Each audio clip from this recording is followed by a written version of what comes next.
Guys, welcome back to my channel Nazir blog. তো আজকে তোমাদের জন্য নিয়ে এসেছি নতুন ভিডিও। আজ 26শে জানুয়ারি, রিপাবলিক ডে। আজকে তোমাদেরকে দেখাবো নিউ আলিপুর জেল, যেটা নিউ আলিপুর মিউজিয়াম বলা হয়। এক সময় ওটা জেল ছিল। তো আজকে এখনকার সময় ওখানে ঘুরতে লোক যায়।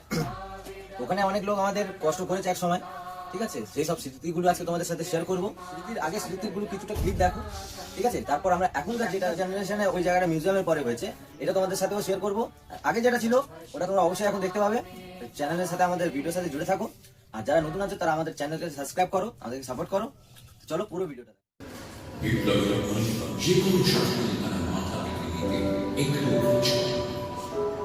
সেই আত্মপ্রকাশ আজ শতাব্দী বছর আগে ভারত মাতাকে ব্রিটিশ করা এই অনন্য প্রতিষ্ঠা, যেদিন প্রতিটি দেয়াল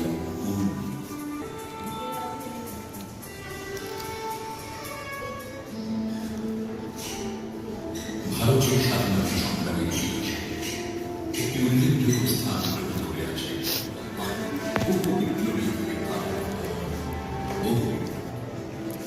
বিদেশ থেকে পড়াশোনা করে ভারতে ফিরে পরবর্তী ঘোষ ভারতের স্বাধীনতা বহু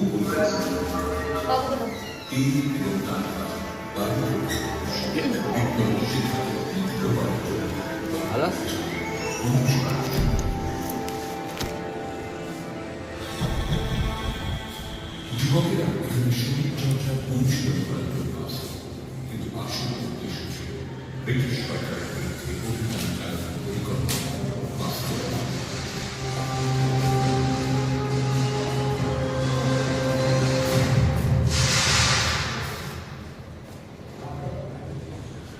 সেই সময় অরবিন্দ ঘোষ ও তাঁর বাড়ির সংস্কৃতিকে সরকারের পত্রিকা যুগান্তর করেছে। এই পত্রিকা প্রতিনিয়ত সরকারের আক্রমণের শিকার হচ্ছে, এমনকি নিষিদ্ধ করা হয়েছে। স্বাধীনতা সংগ্রামের প্রধান বিরোধীদের অন্যতম ছিলেন নিষ্ঠুর ব্রিটিশ অফিসার কিংসলি, যিনি বারবার এই ধরনের সংবাদপত্র নিষিদ্ধ করেছিলেন। সহজ উনি ছিলেন বিপ্লবীদের প্রধান।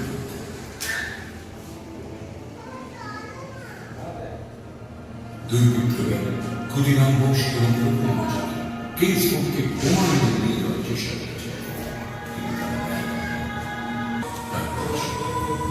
ব্রিটিশরা অভিযানটাকে অনেক স্বপ্ন সালে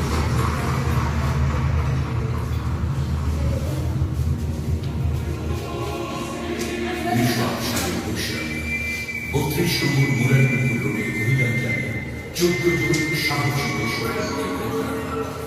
তাদের বিরুদ্ধে রুজু করা হয় মানিকতলার বোমা ষড়যন্ত্র মামলা।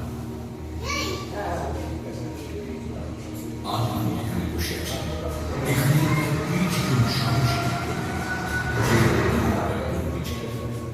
বিপ্লবীরা কারাগারে চাপ দেওয়া হতে পারে, কিন্তু দেওয়াল বিপ্লব ঝড়ের মতো ছড়িয়ে পড়েছিল চারিদিকে।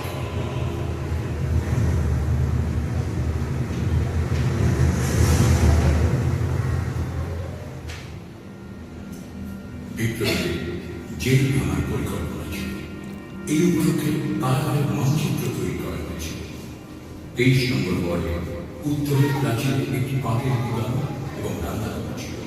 উত্তরের প্রাচীর থেকে বন্দীদের যাওয়ার পর পরিষ্কার ব্যবস্থা ছিল, যেখান থেকে সহজে বাড়ানো সম্ভব। গুপ্ত এজেন্সি দ্বারা গোপনে পানি সেরে দিয়ে রাখা সাংস্কৃতিক স্থল, দড়ির মুখ এবং বোমা তৈরির উপকরণ কারাগার পাঠানোর প্রস্তুতি নেওয়া হল। অরবিন্দ এবং বাংলার সহ প্রায় 30 জন বিপ্লবী ছিলেন এই জেলে। হঠাৎ খবর এলো নরেন্দ্র মোদী ব্রিটিশ সরকারের রাজনীতি হয়েছে, সমস্ত পরিকল্পনা ব্রিটিশকে জানাবে। আন্দোলনের জন্য এটি অত্যন্ত দুর্যোগ্য বিষয়।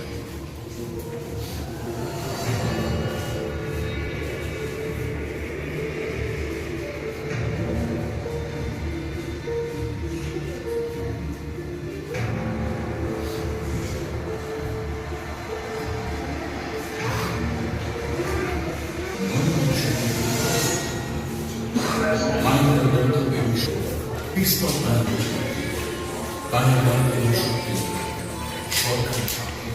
হ্যালো, হ্যাঁ বল।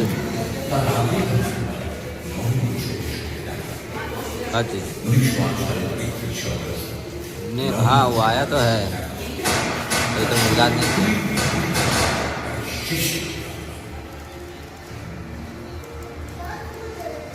বিচারে কারাগারে ফাঁসি हाँ, দুর্নীতি বিপ্লবের চেতনা ছিল এতই প্রবল যে এই দুঃসাহস বিপ্লবীদের মুখে একটি শব্দ আসে नहीं न्यू अलीपुर जेल में आया। घूरने न्यू अलीपुर जेल आया साड़ू भाई लोकेशन घूरने। মানবতা ও ষড়যন্ত্র মামলায় অনেক साड़ू भाई लोकेशन घूरने आया न्यू अलीपुर जेल में।